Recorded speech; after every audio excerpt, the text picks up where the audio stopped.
Je crois qu'il s'appelait Mohamed, comme le roi de ces terres brûlées. Mohamed y vivait dans un petit cube de terre morte, à 2 pas d'un arganier, aux côtés de 3 chèvres, d'un bouc infirme et d'un petit âne gris. Depuis toujours, Mohamed chargeait son baudet de bidons sales pour aller transporter l'eau du puits jusqu'au douar, de l'autre côté de la route, dans le flou des brumes de chaleur. Il fallait faire attention en traversant cette route aussi droite que la justice d'Allah, parce que parfois, des bus y passaient. Mohamed distinguait alors derrière les vitres des visages blancs ou rouges, suivant qu'il se rendait ou qu'il venait des montagnes de l'Atlas. Et de l'autre côté, les visages derrière les vitres distinguaient à peine le petit homme dans sa djellaba brune et l'âne croulant sous la charge. Mais un jour, un marachki fortuné a fait bâtir un relais routier de l'autre côté de la route. Il l'a baptisé Paris et a donné assez de bakchiche au chauffeur de bus pour qu'il s'y arrête à l'aller comme au retour. Alors, les visages blancs ou rouges se sont faits plus proches pour Mohamed, qui a pris soin de transporter l'eau aux heures de passage des bus, par curiosité. Et le vieil homme a découvert que ces voyageurs pressés ne pouvaient regarder un paysage que à travers leurs appareils photographiques. Alors un jour, au douar, il a troqué ses 3 chèvres contre une gandoura et un chèche bleu comme l'océan. Et lui qui n'avait jamais porté que sa djellaba brune, il est venu à la rencontre des bus comme un morceau de ciel descendu sur la terre. Alors, 1000 fois pensant faire là un cliché unique, des touristes l'avaient photographié en riant grassement et en le faisant poser devant le panneau « Paris ». Voilà. Mohamed souriait avec douceur.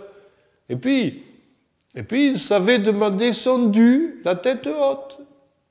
Du coup, il n'a plus à transporter l'eau du puits et son âne lui en a été assez reconnaissant.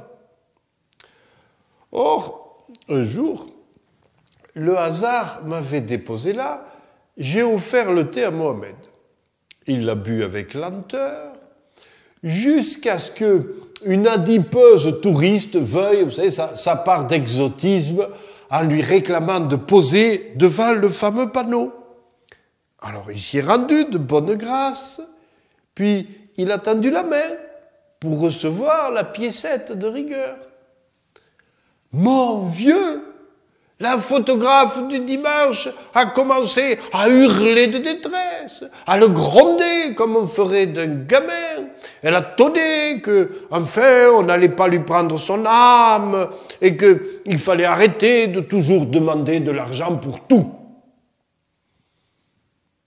Mohamed a souri, lui a servi doucement « Merci beaucoup, madame », et qu'elle n'a pas entendu.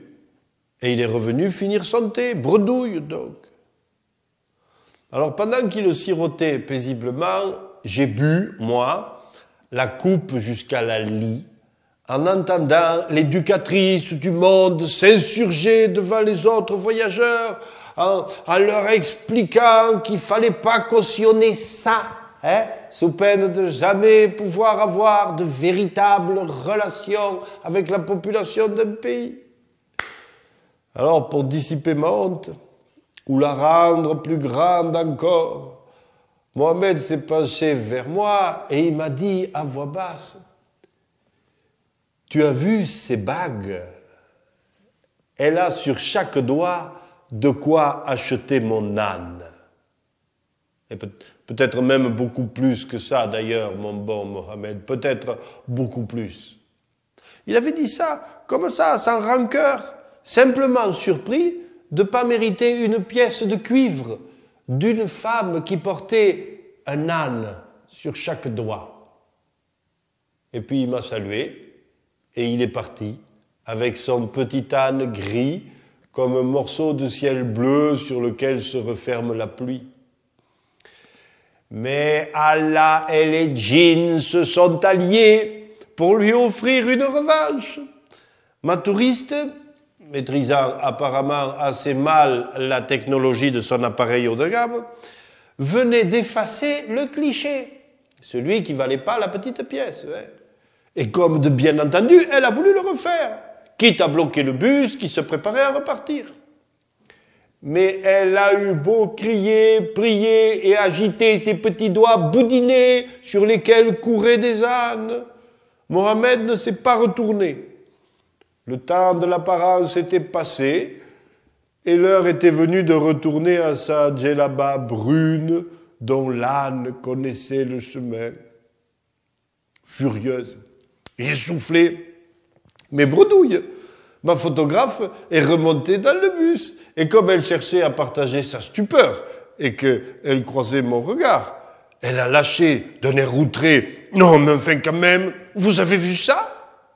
Et il y pointait pêle-mêle l'écœurement, l'incompréhension de ne pas être, comme d'ordinaire, la maîtresse des destinées du monde.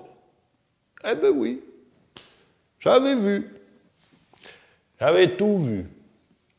Son Excellence Mohamed, souverain du bord des routes, empereur de la poussière et du vent, venait avec panache de remettre à plus tard son rendez-vous avec la postérité.